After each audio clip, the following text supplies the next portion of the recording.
2, every conflict can be removed. Now, the first thing that comes to mind, obviously, is it's not true. I mean, there's lots of conflicts. We have conflicts everywhere, and if every conflict can be removed, then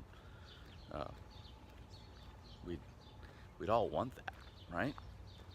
Well, first you have to understand what he means by the word conflict.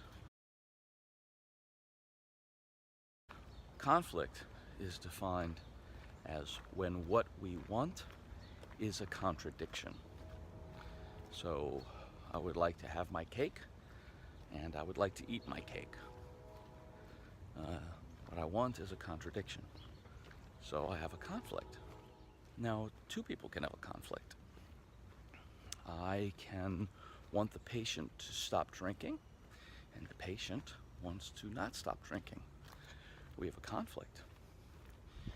So, when what we want is a contradiction, there's a conflict. Now, the second thing to understand about that definition is that there aren't any contradictions in reality. That telephone pole. Let's say I measure that telephone pole and it's 30 feet. And you measure that telephone pole and it's 25 feet.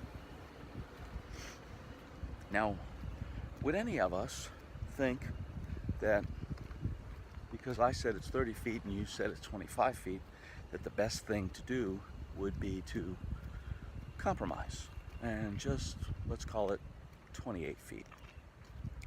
No, because it isn't really 28 feet just because I say it's 30 and you say it's 25. That doesn't make it 28.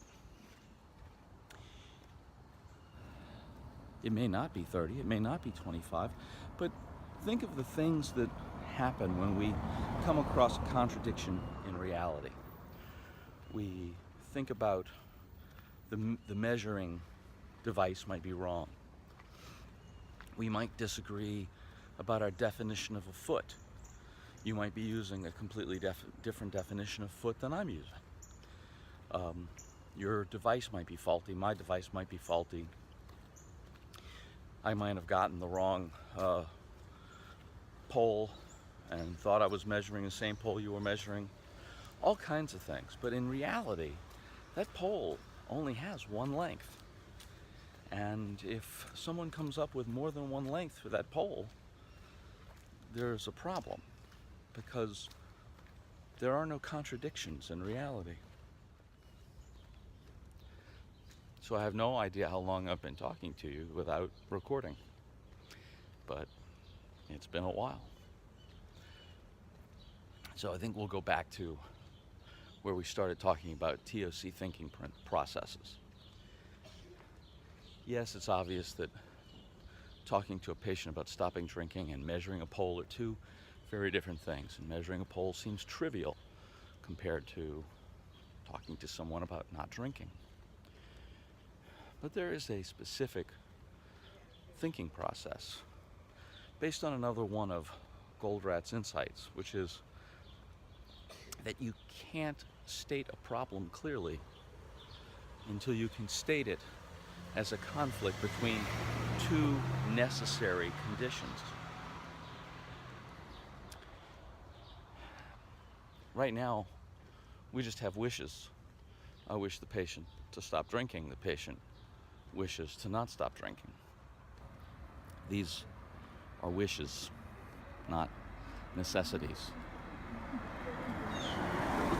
So, let's do evaporating cloud real quick.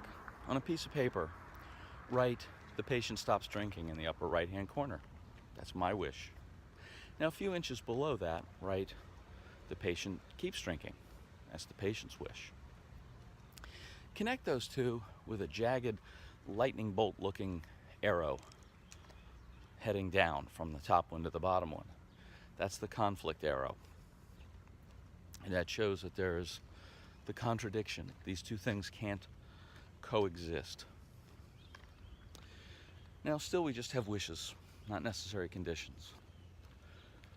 Why do I need the patient to stop drinking? Well, every time the patient drinks, he goes to jail. I can't treat him in jail.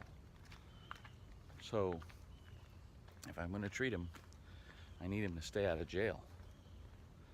So, I need the patient to stay out of jail. Therefore, I want him to stop drinking. Write my need. I need the patient to stay out of jail over to the left of my wish. And draw an arrow from the need to the wish. Now that arrow is the logical statement. Because then, or if then. Because I need the patient to stay out of jail, I want the patient to stop drinking. Why does the patient want to keep drinking? When he's not drinking, sorry, a little traffic. When he's not drinking, he doesn't want to live. Life is gray. There's no point. There's no joy. He can't enjoy anything. Everything is gray. There's no point in going on. Because the patient needs to want to live, he wants to keep drinking. So you can put his need there and draw the logical connection to his wish. So he needs to want to live. I need him to stay out of jail. How are we going to resolve these two things? Well, we don't need these things in a vacuum. We don't need these things just because we need them. We actually have a common goal. We both want him to have a happy and free life. So, put that goal over to the left of the necessary conditions, sort of in between them, and draw a line from that common goal to each of the necessary conditions. Now we have the form of the cloud. You can see this round, fluffy thing, and our job is to evaporate it. Well, a physicist understands that those logical connections aren't statements of fact, they're assumptions. And so we need to surface the assumptions and see which one or more of those logical connections will evaporate and remove the conflict. Now, when you're doing this with a patient, and I did this with patients all the time, I actually sat down, wrote the cloud out on a piece of paper, and it works much better this way when you're doing it with someone you're in conflict with. Always look at your arm of the cloud first. When you start with, okay, let's look at your assumptions. It comes off a little aggressive, and people can get defensive, and it doesn't work as well. You always look at your assumptions first. That way, you're modeling the process. The other person can see that you're open to looking at your own thinking, and things can progress a lot better.